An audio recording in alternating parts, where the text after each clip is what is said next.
for this webinar Innovation for Startups, which is jointly organized by the Department of Information Technology and the Department of Computer Science and Engineering under MHID IIC SAIL of Nirula Institute of Technology, Agurpara. We have our honorable speaker, Mr. Sumit Thakur, with us. Sumit Thakur has started his first venture as a student of Sikkim Manipal University, and after graduation, he started his second venture, which went on to become one of the top 30 startups in mobility domain by NIIT Aayog in 2018. He then scaled his venture Untapped from India to Germany. After making an exit, he worked with a Germany-based global incubator for startups where he mentored startups and helped them raise funds. He now works with ChargeBee, a unicorn based out of Chennai and San Francisco. Having been in the startup ecosystem for over 5 years, in his words, he is all about startups. I'm just quoting him. Going from 0 to 1 and solving problems. Now, I would like to request our honorable speaker to share his thoughts with us and with our students. Over to you, sir. Thank you so much, everyone. I'm delighted to be here. One quick request, please do not call me sir. I, it happens in culture and in our education system that anyone who is in a higher position than us to call them sir, but we don't do that. We don't do that here. And I'd really appreciate if you just call me Sumit. I enjoy being that. When the title sir or ma'am comes in, when the title sir comes in, that I feel a bit old. I don't want to feel that way. But thank you so much for calling me here. I always enjoy talking to students, enjoy talking to young entrepreneurs, people who want to become entrepreneurs and who have a dream of doing something big. And when Papli ma'am reached out to me, I was more than elated. I was sure I've done this at Sikkim Manipal at the incubation center. I've done that at Main Stage, my previous company. And my entire team at Chalfi was super happy that I get to do and I get to interact with all the students. But there was one thing that I requested Papri ma'am is this. I do not want to make it boring. I do not want to give a lecture over here. I want to interact with the students. I want to interact with the audience. So I know it's Saturday afternoon. I know it can get really boring. I know a lot of people have constraints when they are at home. But I'd request as many people as possible if you can switch on your camera. I will feel as if I'm talking to people and not just doing my rehearsal like I was doing yesterday night. Uh, so yeah, I'll wait for people to switch on the camera. I can see who have switched on. I can see Pratyush. I can see Somideep, uh, Pratham. Thank you guys. Guys are being really sweet about it. I'll wait a couple more minutes for all of you to, or as many people as you can. You can switch on your camera. Thank you, Savia. Thank you so much. I can see Prerna. I can see Tanvir. Great. A good amount of audience we have over here. I'll be able to interact with all 100 of us, and that's great. So, a quick note: the interaction is not only for students, but for the professors as well. I have known professors, I have known faculty members who started their own venture. So, to all the professors out here, please feel free to join us in the interaction, in the exercise, the workshop that we will be doing here, so that we all get to learn something new. Right. So let's start off. I'm going to start sharing my screen. Please let me know if you can see it. Can you see this? Yes. Okay, just a minute.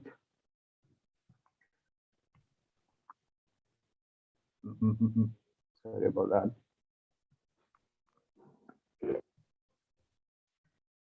Can you see it now? Yes, Sumit, it is visible. Great. So, just a minute.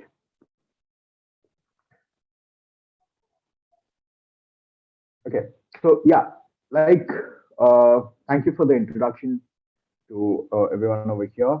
Like it was mentioned, my name is Sumit. I was the founder and CEO of Untapped. I scaled that venture from India to Germany, was recognized as one of the top 28, 30 startups in the mobility domain by Niti Aayog in the year of 2018.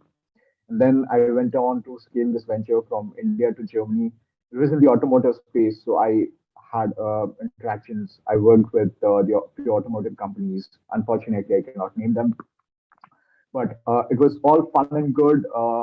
Then I made an exit. I decided to work with Main Stage Hub, an incubator based out of Germany.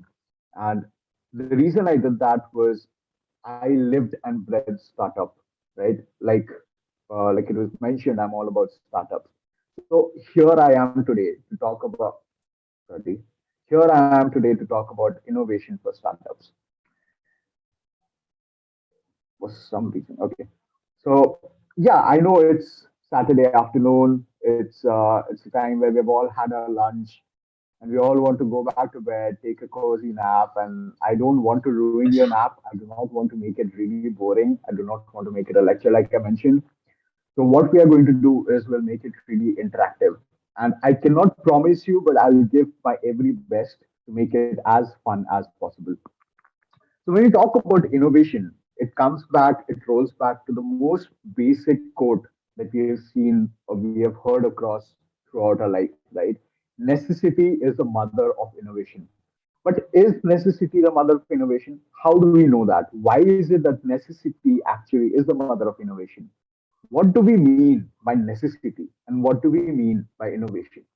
So let's take a few questions or scenarios in mind, right? And before we do that, I just want a quick poll. Are all of us 18 above, or are there people? Are there students who are below 18? It's nothing to do with anything, age limit. I just want to make it interactive so that there are certain things which might come in the session. So the first thing is Jugaad. And I'm sure all the students over here have done that, right? Have you copied your assignment? Yeah, don't worry. The professors won't mind. They know you copy the assignment. They grade you based on that. They know you reach out to the most famous, the most intelligent person in your class, and you just grab their assignment and just either they're outside or you cooperate or do whatever it is. So you do a jugaad over there. There's a necessity involved, and you find a solution to that. There was a necessity that you had to get good grades, and you innovated, basically copied your assignment. Or let's say you're going out to meet your friends and you realize that Uber is very expensive, Uber or Ola is very expensive, and you would rather take a bus or an auto, right? Here, the necessity was that you need to reach from one place to the other, but it was very expensive. So you did a price cut. So you either choose Zomato or Swiggy, whichever is cheaper, right? That is the necessity. And we came up with some sort of innovation to solve that necessity. Or chewing gum after your session of chai and something. I won't say what that something is, but we all don't want our parents to know what we smell like, right? So that is a necessity, and we did some jugaad. So I have mentioned three cases over here. One is a problem that you want to tackle, right? You want to tackle and get good grades. So you find a solution to that. The other is a problem where something is either cheap or expensive, right? So you go for the cheap one. And the third one is a problem which you want to bypass. So you find a solution for that as well. But the most important question that we are going to talk over here is innovation is fine, but why startup? And how does innovation lead to a startup, right? There are many reasons people start a venture. Do you want to start a venture because of money? Do you want to sit on a pile of cash when you're 30 or 35 years old, enjoying your sunbathing, sun-kissed selfie, posting it on Instagram? Do you want to do that? Or do you want to become as famous as Zuckerberg or Elon or Steve Jobs or Sundar Pichai or these people? Do you want to do it for fame? Or do you want to do it because you believe that you can make an impact? So quick, can you unmute yourself? So there are 3 points, right? You do it for the money, you do it for fame, or you do it for impact. Which, according to you, would be your reason to start a venture?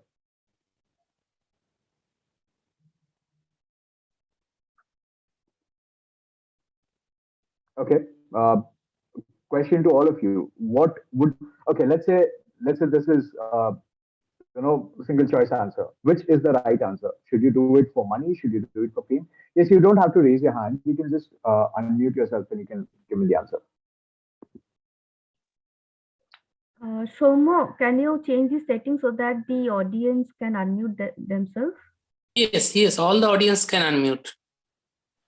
Great. So, do you want to do it for money, fame, or an impact? Sir, it is, sir, for impact. I think It's it's for for impact. To change the society. To So change the society. being practical, it will be money. Sir, Yes, money, sir. sir. Are you Money. asking the right answer or the my personal answer? No, the personal answer. Why would you want to start a venture? Sir, Sir, if for me, I it would would be like to give money. my personal answer, I would do it for the fame.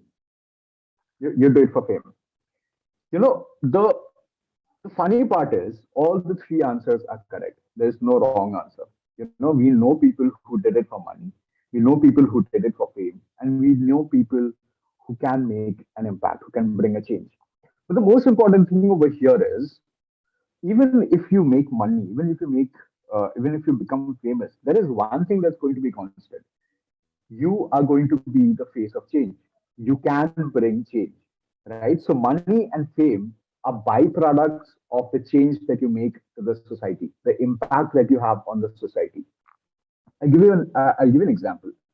Um, yeah, Twitter, for example, right? They made an impact on the society, and they're making money.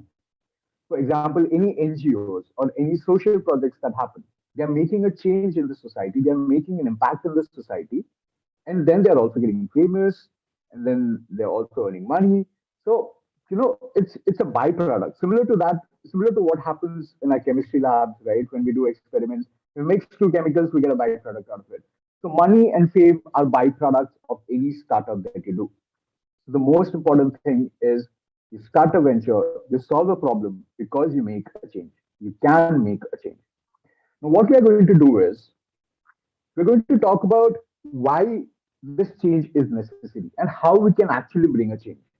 So the first thing that you need to do is, you need to find a solution to a problem.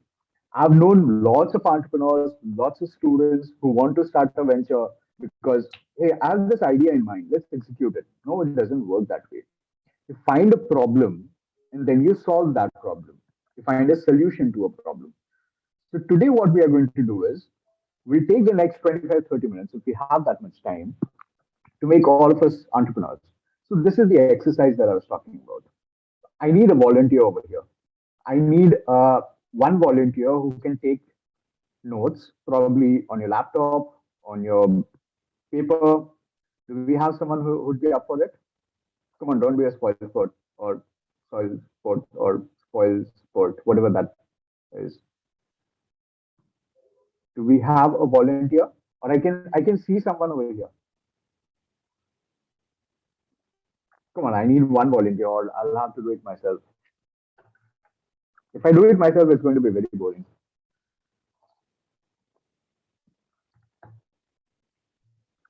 Someone. It won't take long. So I'll wait for you guys. If no one comes up, I'll probably not go ahead. Someone. All you need to do is write down few points. That's it. I'm not asking you to do anything. Yeah, I Sir, can see I'll do someone. it. Yeah, please don't call me so. And could you please tell me what your name is? Thank you so much. Prerna Singh. Great. Thank you so much, Prerna, for volunteering. Now, what we are going to do is, we talked about problem, right? So the first thing that comes to our mind is problem solving. Now, let's do a quick brainstorming session. And I request all of you to be as interactive as possible. Answer the questions. There are no right or wrong answers. Okay. So let's jot down. And let's think about all the problems that can come to our mind. So Prerna, what I want you to do is I want you to make very snippet, very small, one-liners of the problems that they're talking about. It could be in one word as well. So when I say problems that you can think about, could be anything from why is data structure so difficult, why do I have to write thousands and thousands of lines of code, why can't I just write 20, 30 lines of code and the program comes out on its own, or it could be anything from global warming to water scarcity or anything of that sort. So please feel free to unmute yourself and uh, tell us what you can think about, the problems that you can think about. If no one does that, it becomes difficult. Do we have people? Come on, come on. It was so easy when it was all live. I just went ahead to someone and asked them to tell a problem that they face in their day-to-day life. Any problem that you face, come on, a traffic problem, or your internet is lagging, or you can't watch Netflix, or you miss your friends. Any For problem. me, I face a problem that is I uh, can't interact well with people. That is my problem. Okay, interaction with people. You can't interact well with people. So, Yeah, yeah. okay. Would you want me to categorize this as a communication problem? Is there a communication gap that you are facing, or are you not confident enough to talk to other people? I am not confident enough. Okay, great. Any other problem?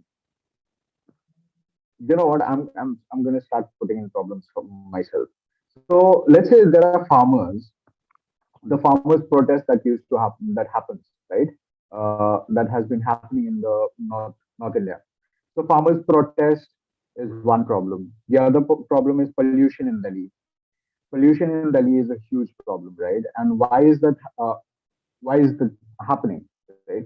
The other problem is scarcity of water in lots and lots of places.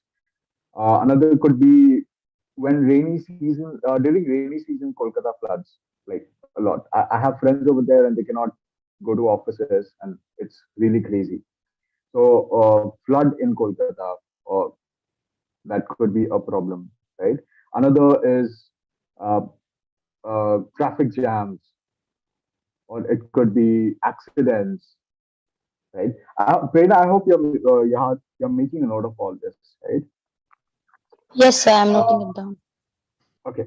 So, yeah, I was hoping for a more interactive session, but anyway, let's take it this way. So the first problem that came to us was interaction with people. It can be about communication problem. It can be about not being confident enough, and it can be a lot of things. Like you don't vibe with people, they don't match your mindset and stuff. The other problem is a farmers' protest.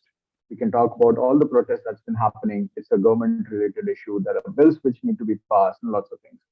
Now, the other thing is pollution in Delhi. Pollution in Delhi happens because of the stubble burning that happens in Haryana and Punjab, and that is a major concern. The other problem is scarcity of water. Scarcity of fresh water is a huge problem. Next we came up with was flood in Kolkata. So all these problems I just noted down right over here, right at this very point, right now. The other problem is traffic, and the last we came up was an accident or accidents that happen. Now, what we can do is so this. So I actually wanted to tell you about this at the end, but now I'm going to tell you the very beginning because you guys are not participating. This is what an actual entrepreneur does from day zero of starting a venture. Any entrepreneur or any person who wants to become an entrepreneur, they follow this procedure. I hope this excites you to become more interactive in this session.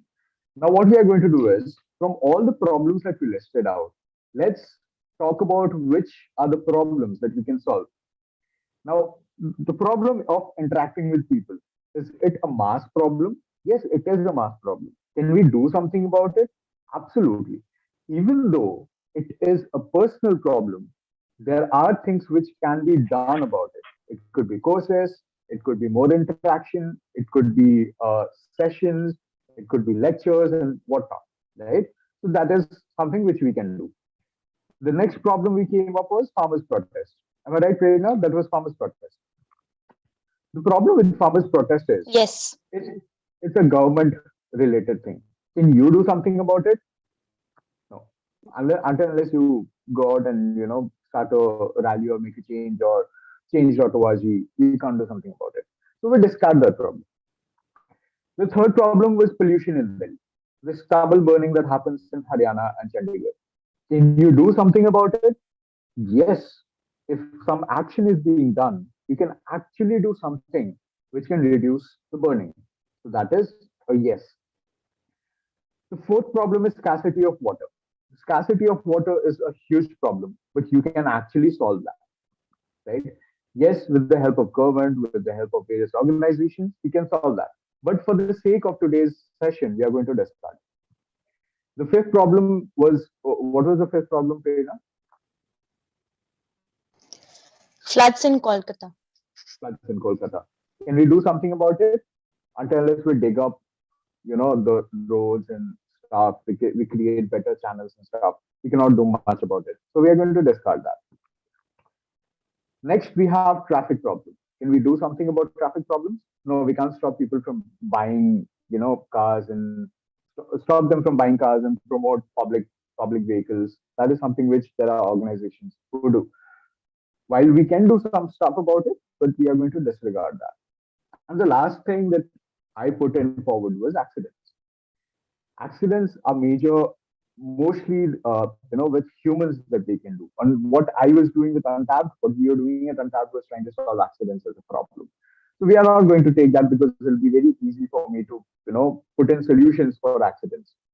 Now we have shortlisted it down to two problems. One is interaction with people, the other is pollution in Delhi.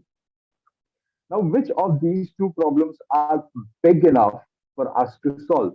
Which of these problems have a major impact on humans' day-to-day life? Can you tell me which one it is? We have interaction with people and pollution in Delhi. Pollution in Delhi. Any other answers? Or do we all agree with pollution? Pollution. Pollution. Pollution. So let's move on, right?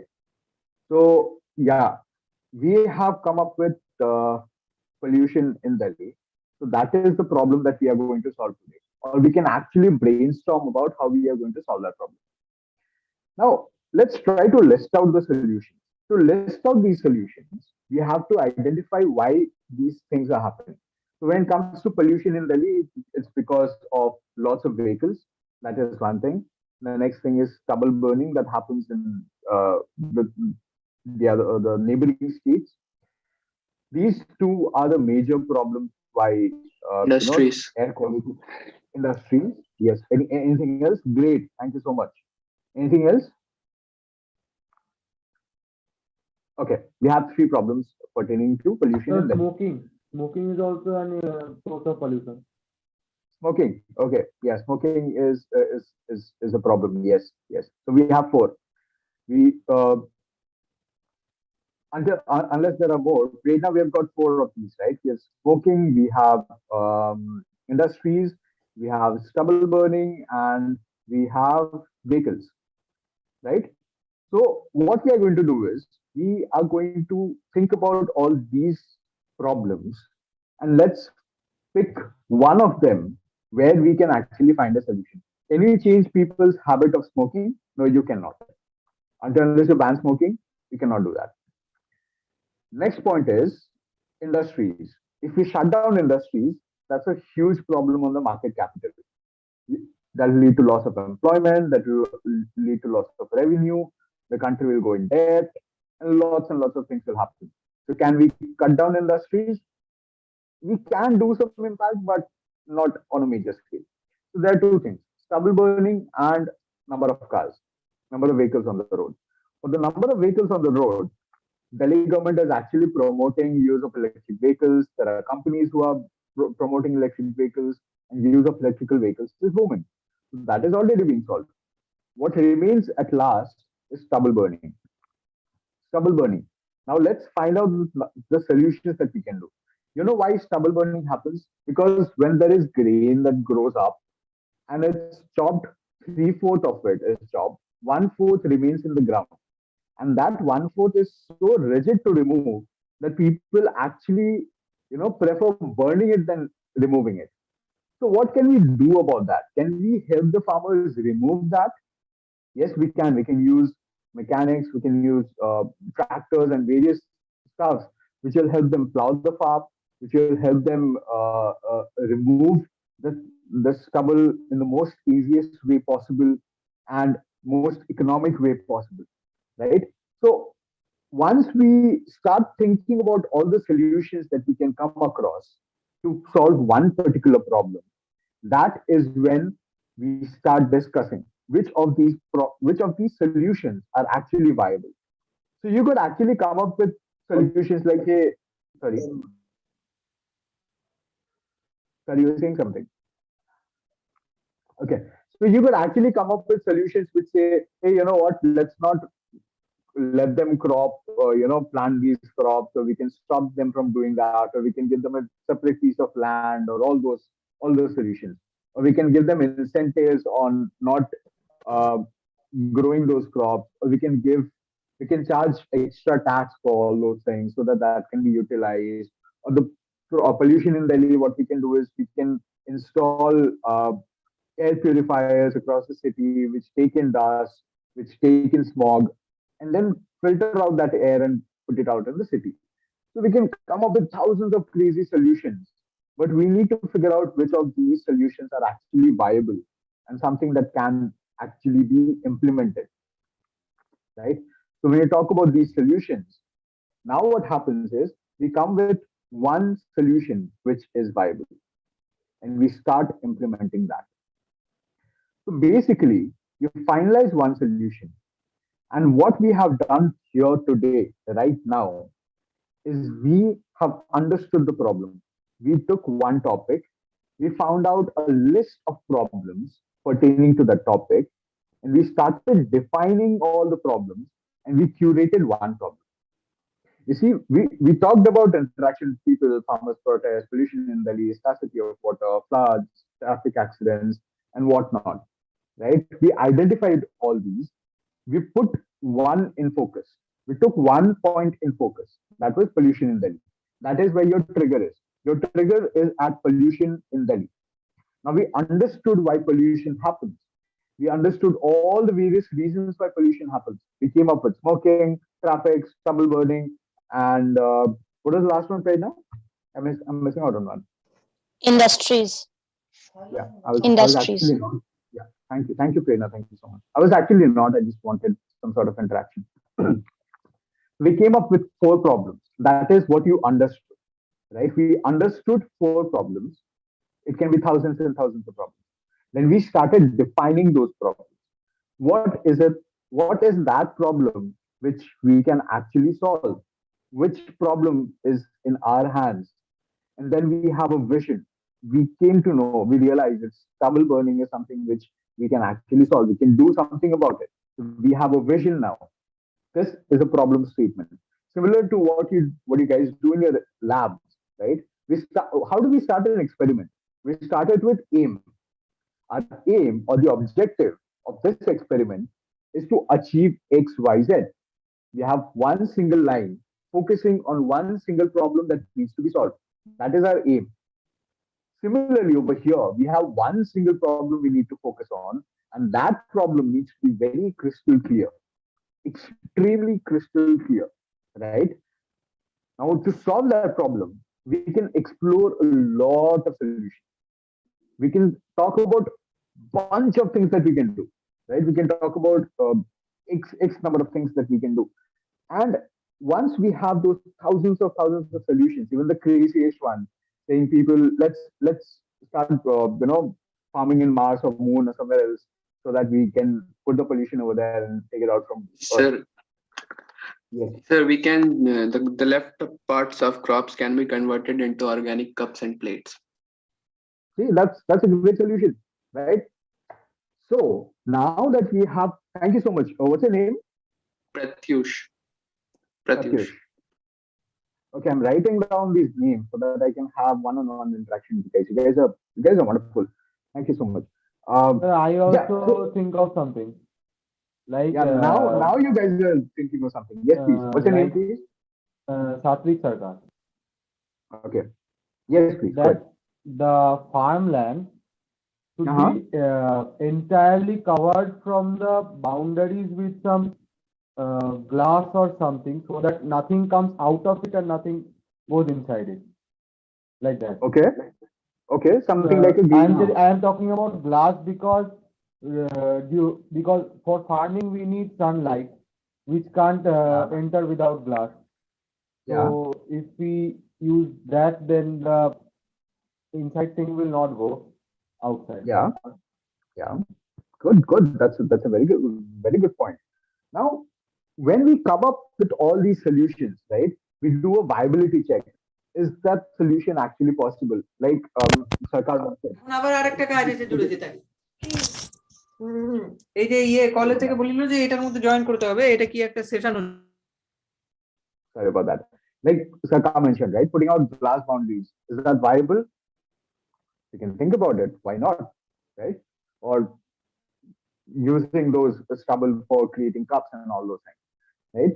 Now that we have come up with a bunch range of solutions, what we are going to do is we're going to think about all the things that we can actually achieve, the solutions which are actually viable and something which can be done.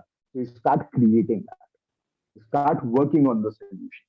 That is, you start innovating something or start realizing a new product, and then you come up with a solution. This entire process is called double diamond approach of design thinking. This is a separate and huge topic on its own, right? But for the sake of this conversation today, this double diamond approach is something that a startup has to go to do from day zero till the day that company dies, that company exists. Talk about companies like Apple, Google, Microsoft. They all have to do something similar to this. You go back to the whiteboard, you talk about all the problems that you're facing. Now, once you pick a problem, you can see the first double diamond, right? You pick a problem. What we did was from picking the problem to finding a solution. We completed one diamond. From that solution, you derive another 1,000 problems. There'll be a lot of people who will accept the product, a lot of people who will not accept the product. The product might fail, your product might have some flaws in it. So what do? You iterate. You find all the problems. Out of all the problems, you list out which are the ones that you can actually solve. From there, you create all the solutions. Again, you find one solution to the existing problem. And that is an iterative process. And any person, any startup who does not iterate on the product is not going to thrive. Right? So we have to always keep on iterating. We have to always keep on working. And that, kids, is how you innovate in a startup. Innovation is a regular process. It does not happen once. It does not happen in a lab. It does not happen just in the lab. It does not happen in hundreds of thousands of days. It needs to happen on a day-to-day basis. Every single time we talk about startups, every single time that we talk about any innovation in startup, it needs to happen. But there's a huge but to it. There's a huge problem with innovation, right? We talk about ideas. We have bunch range of ideas. You know, when I started college, me and my brother, we had this crazy idea which was then executed by Micromax. Later on, one of my friends, they had an idea which is now called Misho, but Misho is not my friend's startup. They had an idea, right? We know a lot of people amongst us over here. We know some people over here who have ideas, but the most important thing we need to focus on is execution. Ideas are not bulletproof. Don't go by the code that's in the movie V for Vendetta. Right? Ideas are not bulletproof. Ideas are contagious. Like in the movie Inception, ideas are contagious, but you need to execute those ideas. Until unless you execute those ideas, you cannot innovate. And that's all about innovation in startup. I'm glad I could be here. I hope you enjoyed it. And thank you so much. My name is Sumit Thakur. And since you guys are all students, here is the link for ChargeKey. We have Third Unicorn. We work with B2B SaaS companies. I know SaaS can be a huge, a jargon for you. But yeah, we are a B2B SaaS company and we work with various startups. We have turned unicorn and we are always hiring. So you can log on to careers.chargekeys.com/jobs and you can apply for any position. It could be internship, it could be a job or anything. Thank you so much, everyone. You have been a wonderful guest, and now I'm open for questions if we have time.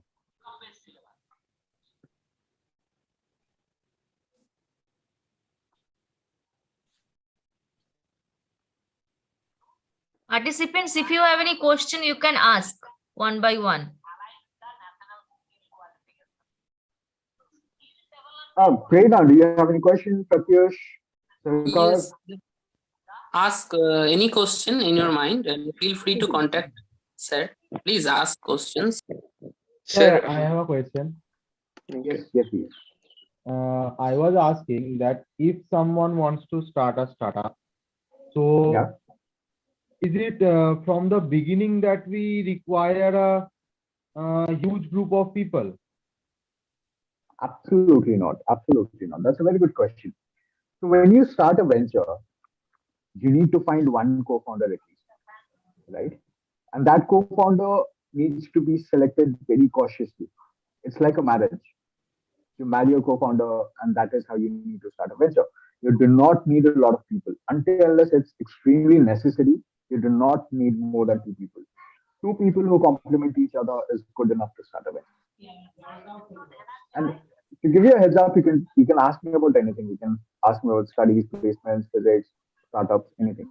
I'm here for you if you have time. sir, what are the stocks in the company that we used to hear a lot? Sorry. Stocks. What are the stocks in the company? Okay. That stock So shares or yeah. So um, this is a pen, right? This is 100% mine. Okay. Um, this is a phone I bought on EMI, right? This is not 100% mine. Stocks are something which is called sort of ownership, and I'm going to make it as simple as possible for you. So company can be 100% owned by a set of people. Those 100% are called shares. That's called percentage. That's called equity of the company, right? 100% of the company is an equity. Now, when we talk about stocks or shares, a company can have 10 shares worth 100%, or they can have 1 lakh or 1 crore shares worth 100%. So that particular number of shares contribute to how much percent? That is your stock in the company. So when you buy shares in the company, when if you trade, if you invest, right? When you purchase those shares, each share has a specific value, specific ownership in the company. That is what stock is. So if you say you own 100 shares of a company, that results out to X percentage of the company. So you own those X percentage of the company. is it necessary to have shareholders in a company to make it big? Yeah, absolutely. Yeah. So uh, you okay? How do I put it in the easiest way? Shares is some shares. Sorry, your question was: is it necessary to have shares in the company to make it big? Yes, sir. Like Shares we are need company. we need capitals, continuous capitals to make it big. Capital is a different thing, brother. Right. So shares are actually a muscle mass of the company. If there is no share, there is no identity of the company. Shares, you're confusing shares with capital. Capital is funds to run your startup, to run your venture, but share is something which is a certificate. There's something called share certificate. Share certificate is something which gives you a validation that this company actually exists. Okay, thank you, That sir. is different. That's different from capital. Thank you, Pratish. Hello, sir. Yes, Amit. So, when you first started your startup, what would you say were some of the important steps that helped you in your journey? Do you want to know the steps or the mistakes that I made? I would say steps for now. Okay. Steps was to get a mentor first. First of all, you figure out who is that one person you would like to have to guide you, to mentor you, right? And once you have figured that out, in fact, even before that, the very first step is to identify a problem to solve it. You need to identify a problem to solve it. Once you have identified the problem, you find a mentor who can guide you to take you through it. Then the next thing is called an MVP. You need to build a prototype and then build an MVP of it. You need to build a prototype of the solution. There are lots of minute steps which come in between, but the stages would be identifying a problem, finding a solution, building a prototype, testing it, iterating it, testing it, iterating it, and then deploying it. Okay, sir. And like, how did you reach out to people to let them know about what you have made? And how did you go for that? How did people come to know about what you are doing? Yeah, so that's market research, right? When you try to figure out a problem, you interact with people. You interact with people and listen to what is the problem that they're facing. Once you understand that there's a problem that they're facing, you reach back to them and tell them, hey, when we interacted like this, and this is the solution that we are trying to build. Would you like to check it out? And once you reach out to one person, then you go to tens of people, then they go to 50 or hundreds of people. That is how you slowly grow. So Okay, sir. initially, go back to the people who have been facing the problem. Yes. Okay, sir. Thank you. Sir, Sir, so how did before that come? going into this venture, did you have this feeling that what if this failed? No, that is something which I have always had in mind. People used to ask me, "What's the plan B?" I never had a plan B. Um, what if it failed? It could fail. 90% of the stuff fail, but it could be that, right? But you need to take some risk. Risk है तो the dialogue. Yes. Sir, how did this idea come to your mind of the startup? So uh, it's a very long story, but in short, there's a friend of mine who met with a car accident. Unfortunately, she did not survive, and that was a trigger point for me to solve this problem. Okay.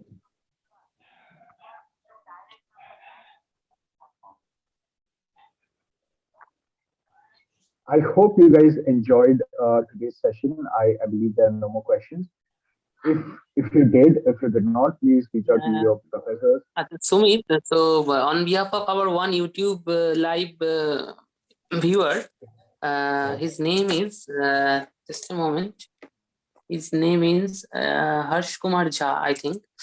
So his question is, on behalf of me, can you ask how to deal failure in startup?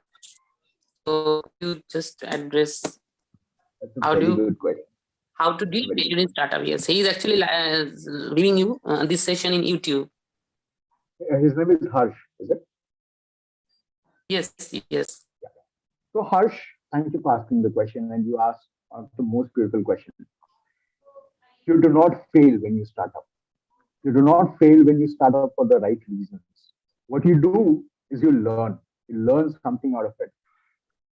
When you start a venture, you get the experience of doing so many things that even if that one particular thing doesn't work out, there are lots and lots of things that you can start exploring. I'll give you an example. So the bottom line is you do not fail. Your startup does not succeed, but you do not fail. Keep that in mind. For example, when the the guys the twins who had the idea of Facebook, I can't remember the name. When they reached out to Mark Zuckerberg, to build the code. And whatever happened in the movie Facebook, since they're live, I'm not going to say much about it. Whatever happened in the movie Social Network that depicts the actual story of Facebook. And after the twin brothers sued Mark Zuckerberg, they got about 60 million dollars. yeah, about that, right? What they did, so that could be considered as a failure for them. But what they did was they went ahead and invested a huge chunk of that money into Bitcoin in 2011 or 13, and that resulted out in a huge growth in their capital. Now the lesson from here is, if you start a venture, you learn something. Even if it doesn't work out, you learn something, and you have a long time to implement those learnings in your next venture or your next strategy or next step that you take in your life. So, Harsh, a venture fails, an entrepreneur does not.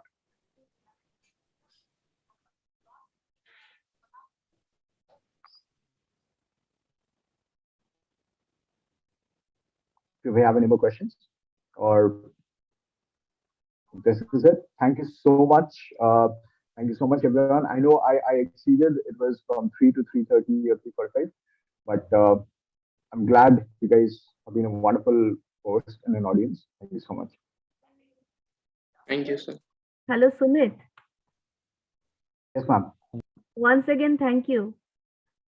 Thank you so much, ma'am. It's a pleasure to always talk to students. I would have enjoyed it had it been a physical event. Glad, 600 students, that would have been amazing. The first time when Shomo asked me about some speaker, the first name came to my mind is you. So, and I knew that you will rock the session. So thank you once again. And I hope in the future also we will get some more interactive session. And I thank Absolutely. Papri Madam also to brought us to make the bridge between the entrepreneur like you and our MHRD ISSL. And on behalf of the Institute, Narula Institute of Technology, I would like to thank you again. And now I would request Dr. Chandrima Chakraborty Madam to hand it over the token of appreciation. So, Madam, just over to you. Yes, thank you, sir. Thank you, Shumit Thakur, once again for your enlightening session. Hope our students have enjoyed the session. It is totally interactive, and it is the time of felicitation. And I request Shomu Bhattacharya sir to give some small token of appreciation to Shumit Thakur. Thank you so much.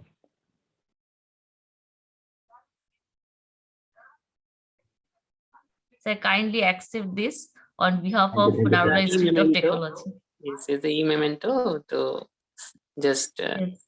We are presenting this virtually. Absolutely, I totally understand. The same will be emailed also, Sumit. Yes, Thank you yes, so much. sure. Yes. Along with the certificates. Along with the certificate. Okay. Thank you. Thanks, everyone. I hope you have a wonderful journey as an entrepreneur ahead. Thank you. Thank you, sir. So I wish to thank you Thank all you, the sir. participants. And at last, I wish to